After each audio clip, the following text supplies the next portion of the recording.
오승환 선수는 KBO 리그 역사상 가장 뛰어난 마무리 투수로 자리매김했습니다. 2006년 KBO 리그에 데뷔한 이후 올해까지 그의 통산 세이브 기록은 427개에 달합니다. 이는 KBO 리그 역대 최다 세이브 기록으로 그 누구도 쉽게 따라잡기 어려운 대기록입니다. 오승환 선수는 데뷔 2년 차인 2006년에 이미 47세이브를 기록하며 최고의 투수로 인정받았고 그 이후로도 꾸준히 최고라는 수식어를 놓치지 않았습니다.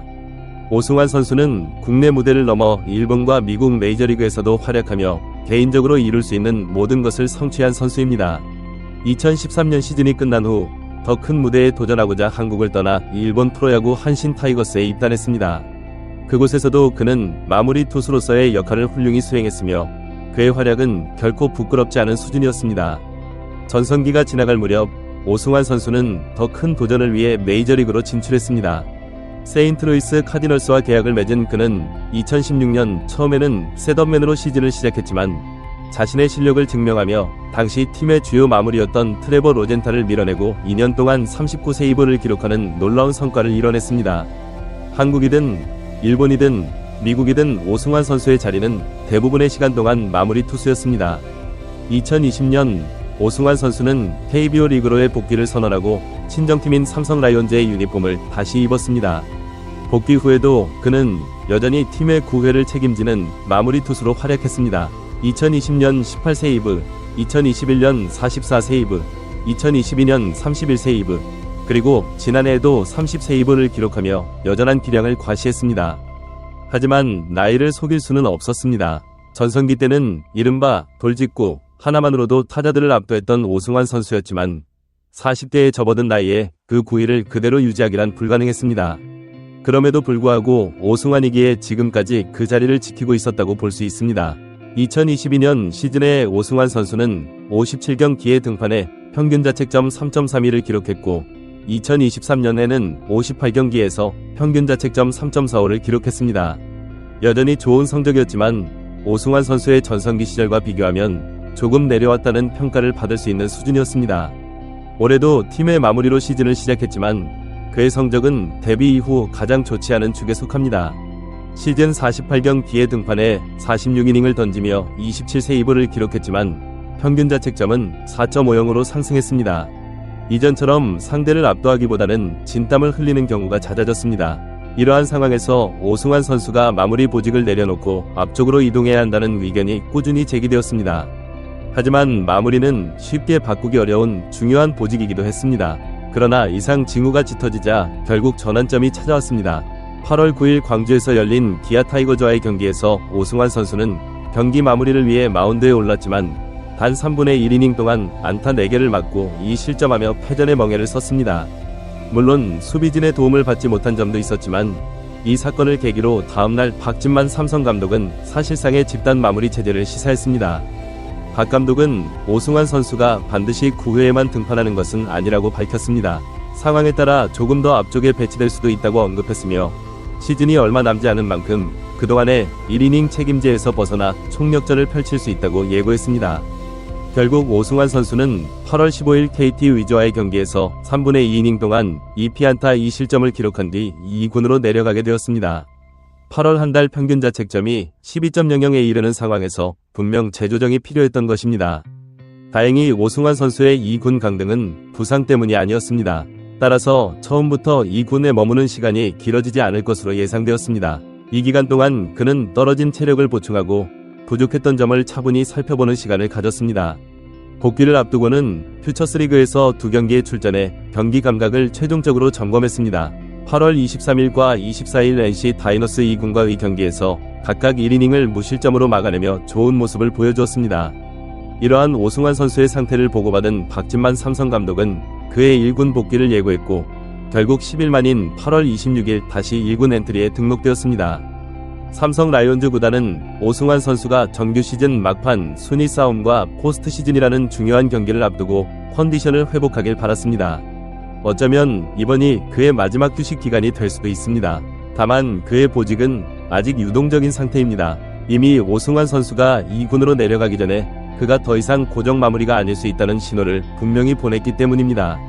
오승환 선수가 2군에 있는 동안 통산 174 세이브 기록을 보유한 김재윤 선수가 마무리 역할을 비교적 잘 수행했습니다. 현재 좋은 컨디션을 보이고 있는 김재윤 선수를 갑자기 빼고 아직 1군에서 컨디션이 완전히 검증되지 않은 오승환 선수를 바로 마무리로 기용하기에는 부담이 따릅니다. 따라서 일단 오승환 선수는 셋업맨으로서의 임무를 수행할 가능성이 높아 보입니다. 오승환 선수는 그의 경력 대부분, 특히 KBO 리그에서는 거의 모든 기간을 마무리 투수로 활약했습니다. 따라서 6회나 7회에 등판하는 그의 모습이 팬들에게는 낯설 수도 있습니다. 하지만 그에게는 아직 자신의 가치를 증명해야 할 과제가 남아 있습니다. 만약 오승환 선수가 좋은 구위를 보여주며 예전의 모습을 상당 부분 회복한다면 다시 마무리 자리로 돌아갈 가능성도 있습니다. 한편으로는 큰 무대 경험이 풍부하고 여러 이닝을 소화할 수 있는 김재윤 선수를 앞쪽으로 돌려 가장 중요한 시점에 만능 해결사로 투입할 수 있다는 전략적 이점도 있습니다.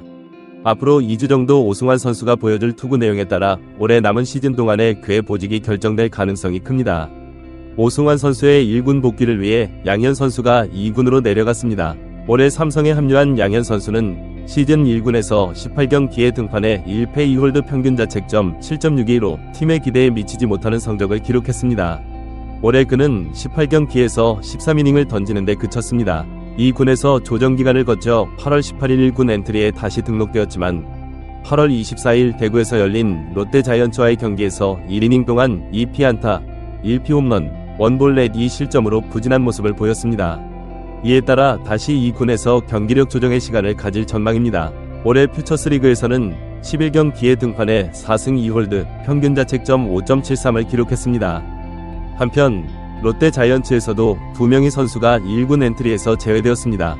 5강 진입을 위한 마지막 승부수를 띄워야 하는 롯데는 이날 좌완투수 송재영과 내야수 이호준을 2군으로 내려보냈습니다. 27일에는 새로운 선수들이 1군에 등록될 것으로 예상됩니다. 라운군을 졸업하고 2021년 롯데의 2차 4라운드 전체 31순위 지명을 받은 송재영 선수는 국군체육부대 상무에서 군 복무를 마친 후 올해 본격적으로 팀에 합류했습니다.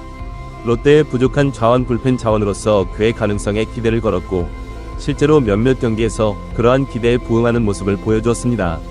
특히 8월 1일 인천에서 열린 SSG 랜더스와의 경기에서는 김태형 감독의 깜짝 마무리 기용에 부응하며 3분의 2이닝 2탈3진 무실점으로 감격스러운 세이브를 달성하기도 했습니다.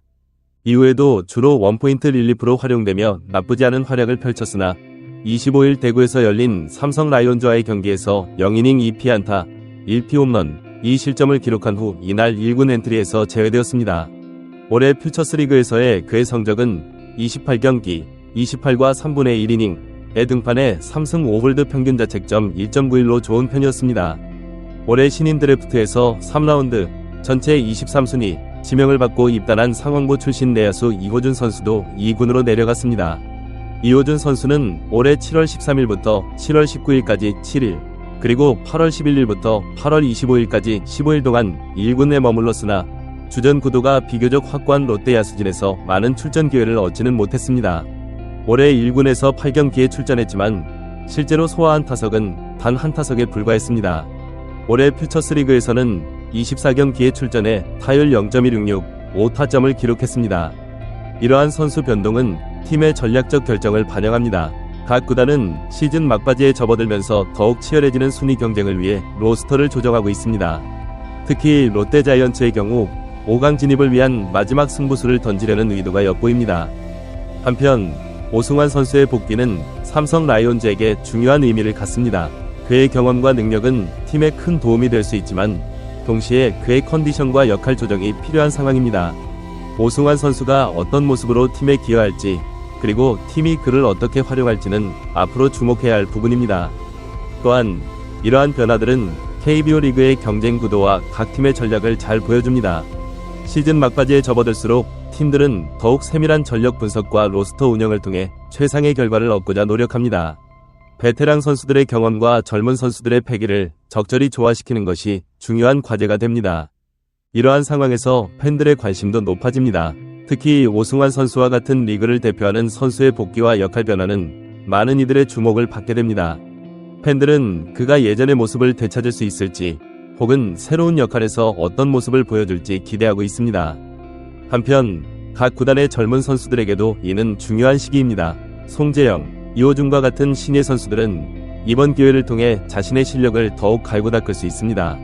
이 군에서의 경험을 바탕으로 더 강해진 모습으로 돌아올 수 있기를 팀과 팬들 모두 기대하고 있습니다. KBO 리그의 이러한 움직임들은 한국 프로야구의 역동성과 경쟁력을 잘 보여줍니다. 선수들의 이동, 역할 변화, 새로운 전략의 도입 등은 리그를 더욱 흥미롭게 만들고 팬들에게 새로운 볼거리를 제공합니다. 앞으로 남은 시즌 동안 각 팀과 선수들이 어떤 모습을 보여줄지, 그리고 그 결과가 어떻게 나타날지 지켜보는 것도 큰 재미가 될 것입니다. 특히 오승환 선수의 복귀와 향후 활약상은 많은 이들의 관심사가 될 것입니다. KBO 리그는 이처럼 끊임없는 변화와 도전을 통해 발전해 나가고 있습니다. 선수들의 기량 향상, 팀들의 전략적 변화, 그리고 팬들의 뜨거운 성원이 어우러져 한국 프로야구는 더욱 성장하고 있습니다. 앞으로도 KBO 리그가 어떤 모습으로 발전해 나갈지, 그리고 어떤 새로운 스타들이 탄생할지 기대가 됩니다.